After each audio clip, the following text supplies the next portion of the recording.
So anytime I get bored tying flies, I really like to look into old books to find patterns that might be overlooked in modern times, or stuff that just people don't use and stuff that's fun to tie.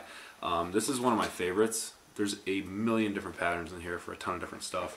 So what I'm going to do in this video is I'm going to kind of pick one out, something that's a little different, and try to tie it and see how it turns out. So let's see what happens. So I think I found the pattern of choice. I think I'm going to tie this fly, the Wharry Caddis. So let's give it a shot. So these are the materials I'm going to use. We got some brown thread, some elk hair, and then we have some size 14 dry fly hooks in the 2X long size, and then some grizzly hackle and a hair stack. I think this pattern is going to be pretty easy, and I think it's going to look really cool. It's basically your normal caddis, except with I guess kind of tied more similar to a stimulator. So I'm going to dress the hook real quick, and then we can get started.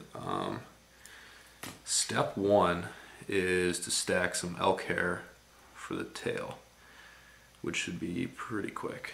So I got my elk hair. I'm going to take off a pretty decent sized clump for the tail. Probably like half the thickness of a pencil, maybe. And that's what it looks like.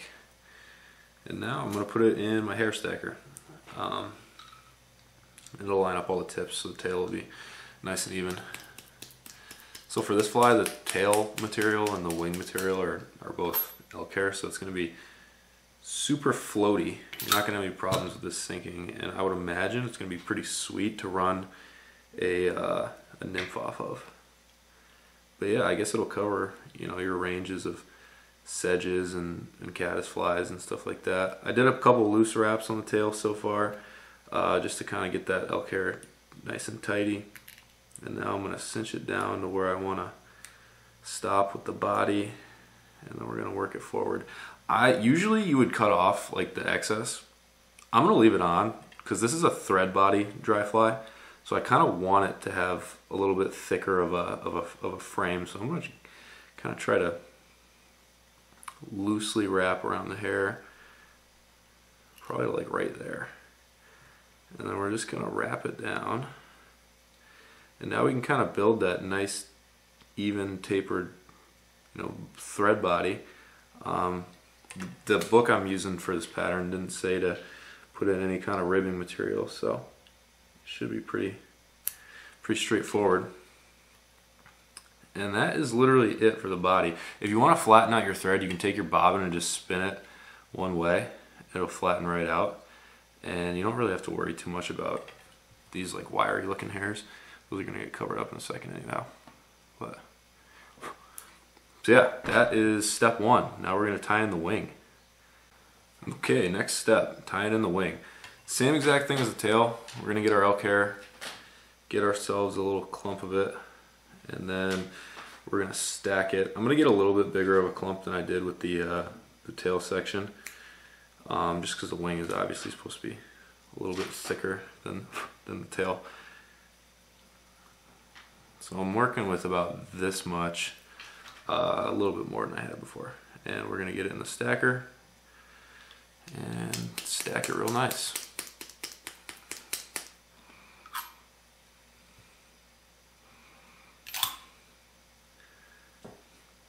And this is what it looks like after we stacked it. I got one hair in there that's broken off. I want to get that out of there. Okay, whatever. Alright, so the book says when you tie in the wing, to tie in the wing even with the tail, so we want it right about there. We're going to go over it with 2 real loose wraps, and now we can cinch it down and tighten that in real good. So once you're comfortable with how that looks, next thing we're going to do is snip off the excess as close to the thread as you can without cutting the thread. So probably right there. I'm going to go back in here and clean it up a little bit, because we're going to end up putting a hackle on the front of this. So it should be pretty cool when we're all finished up. I'm actually going to take a thread wrap behind the wing to kind of lift it up a little bit, just because I want there to be like a distinct separation between the wing and the tail. I think that's the cool thing about this fly is the actual body shape and how it looks. So I want to be able to see the difference between the tail and the actual body. So maybe one more right behind it real close. And that's going to lift it up real good, actually, it looks like. So now we're just going to cover our ends up with thread and then build a nice taper from the front to the base of our wing, just so that dry fly doesn't, or not dry, excuse me, hackle doesn't slide off.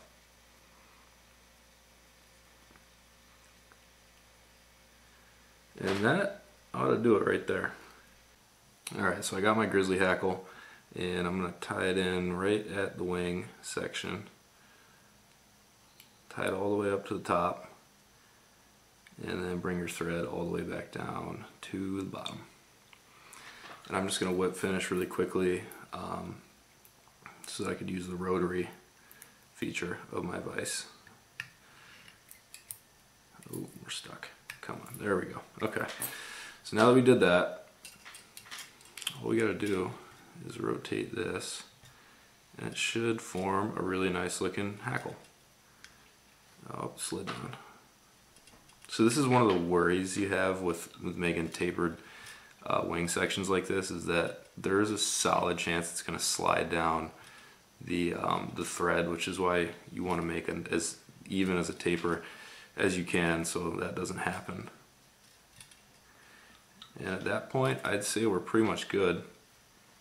We're just going to tie that hackle off, and we ought to be done at this point.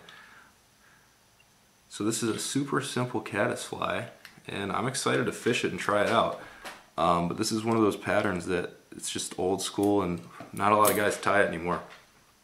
But I think a lot of these old school patterns are really sweet and definitely fish really well. There's a reason that they're still in books today. All we're going to do is whip finish.